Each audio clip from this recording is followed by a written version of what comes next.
an incident command system, it's one of the integral parts of the command itself, and it's something that we have to understand that when you do have that command, you have to realize that one person's in charge.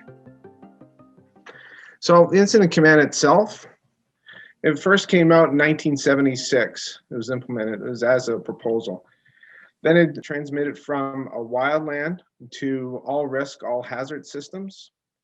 In 1981, California decided to use it across the board. And in Canada in 1990s, British Columbia was the first one to bring it in and implement it. Now the ICS system is implemented across Canada by all agencies. Police, fire, and ambulance, we all use it. And so it's something that we can intertalk with each other and we understand with each other. Span of control is what I can do with this situation and what resources I have and how I can control it without overextending myself. The divisions of labor would be more of the tasks I have at hand and what can I divvy up, how to implement these tasks and get them done so I'm not depleting my resources or exhausting them. Discipline. It's one of the key points. Everybody understands how the system works and they report to one person in their chain. In the chain of command, right, which is one person's in charge, and then you have your sectors, your areas, and they all report in, and then everybody's communicating, so everybody's on the same page. Unified command, it's basically unified command would be a system that you're going to have other agencies in the area and you're going to work together with a common denominator to come out with a positive outcome. So span of control. Span of control can be from 3 to 7, optimum is 5 for managing personnel on the scene. And that applies to incident command. Divvy up your sectors so you can control them and be on top of everything. Accountability is one of the most important things, is you know where all your personnel is, what's happening with your personnel. So an event changes or something happens on scene, you can do an accountability report, and then you can understand who's where, what's what resources you have. And then at the accountability part, you can, at the end of it, everybody goes home, you have a clean board and there's nobody left behind and everybody understands how the system works. Scalable to suit incidents. In the fire industry, we go from an MVC, tiered med, all the way up to a multi-MVC or to a flood area, wildland fires, tornadoes. So it can scale up and you just increase your resources. Unified command, in the fire industry, we do it every day almost. You've got, if it's an MVC or it's a tiered med, you're going to be dealing with police or you're going to be dealing with medical, with ambulance. So you work together on it and then they're responsible in their own jurisdictions. Okay, sharing command responsibilities is very important. So everybody understands in unified command what the outcome is going to be and what their jurisdictions are and what they are responsible for, and that's what their mandates are. Each member of the command team, IC, represents their agency. So let's say you have a flood. So you're going to have fire, EMS, police, county, region. You're going to have all these different agencies working together and they all have certain tasks to do. All command teams work together for a single common structure and everybody's on the same page. May be implemented in incidents involving, as I said earlier, floods, a tornado, wildland fires. It could be basically anything that you're called in for a mutual aid to another municipality. So it could be a single jurisdiction, which is yours, or it could be a multi-jurisdiction. So let's say you have a large barn milking establishment or a swine establishment. So you're going to have other agencies coming in, the CFIA, the police under the PAWS Act. It all works together. When you have multi-jurisdictions, everybody has to communicate with each other. And then when you have a multi-jurisdiction call, the police have their own frequency, EMS has their own frequencies, fire has their own frequencies. So everybody has to work together and come with a common goal. In multi-jurisdictions, all right, and multi-jurisdictions involvement, it's all about resourcing and saving, mandating your, how to use the limited resources that you have for that incident. So you've got a single vehicle MVC or a multi-vehicle MVC. This is an MVC that occurred on a town line that had livestock in it that was a rollover.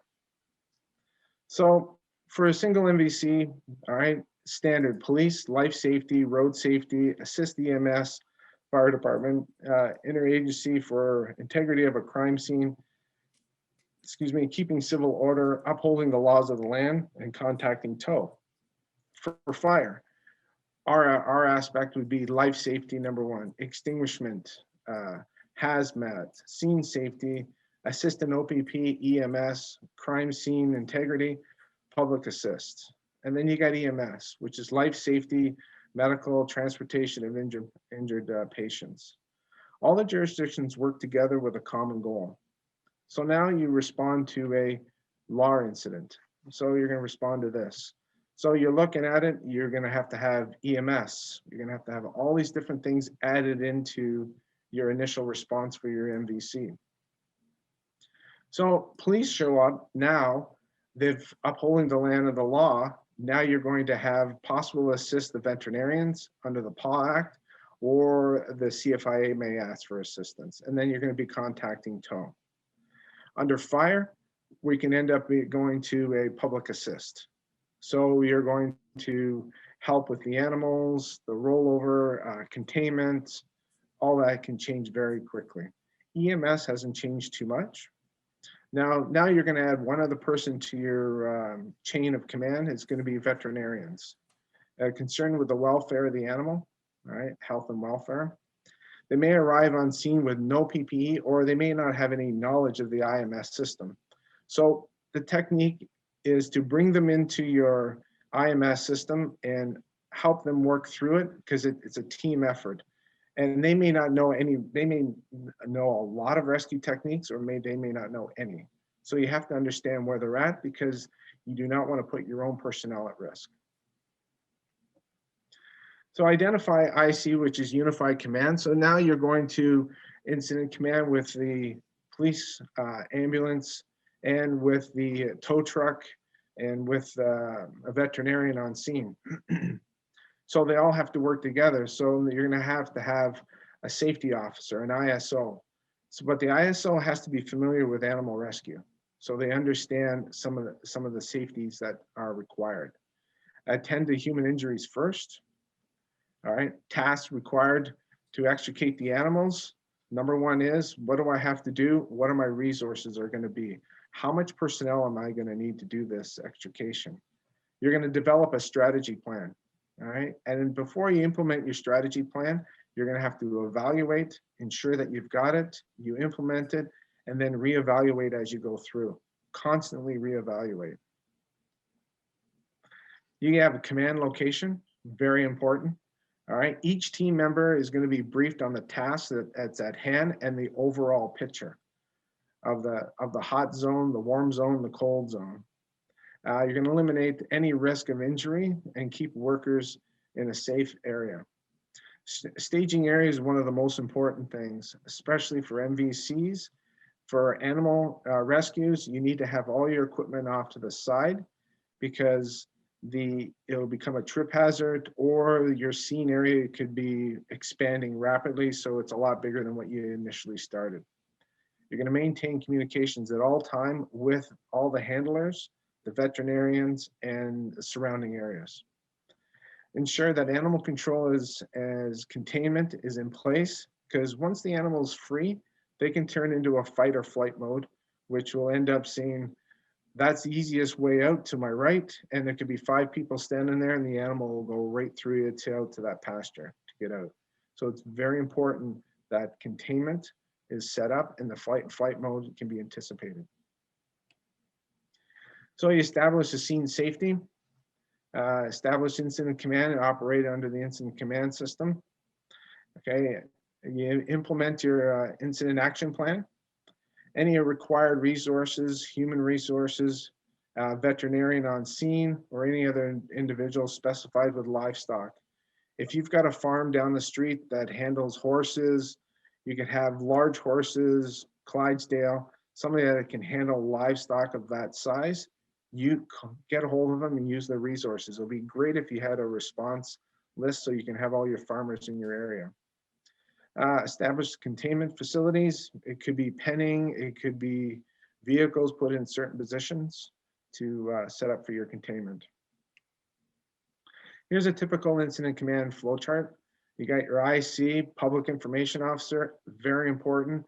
They're the ones you want to have go off and deal with the press and the public, all right? And you have to assure the public that you're doing everything you possibly can. A safety officer, liaison officer, that person could be getting penning, equipment, roping, rigging, anything like that. Then you have all your sectors. Operation, your planning, and the planning, logistics, and finances are behind the scenes, but the operation is on the scene. Here's an example of your hot zone. You see in the very middle of your screen, you got the safe working area, then you have the hot zone. Technically, if the animal was free, it could see that hot zone and that warm zone is wide open and there's no predators in the animal's way. It can escape that way. So you have to be mindful of your areas. So all your tools are going to be your warm zone. Your hot zone is going to be clear as much as possible. Media and reporters are way off in the cold zone, far away as much as possible. And then you got a horse welfare officer, that's your veterinarian or the owner or a handler, an incident safety officer. They all work together. Containment is paramount that they have. First of all, head control. And then the second in that in containment is if the animal decides to get up, where am I going to go with it? Or if I've got the rescue established and I'm doing my drag, where am I going to bring the animal and how am I going to contain it once the animal's up or be able to stand up on its own? Here you go. This is a livestock incident on a highway. So now they're using the apparatuses. And they've got stock trailers that are showing up to get the livestock out of this trailer. So you could end up with 180 head of cattle. You could have 4,000 weans on board. So you have to anticipate for that type of an incident.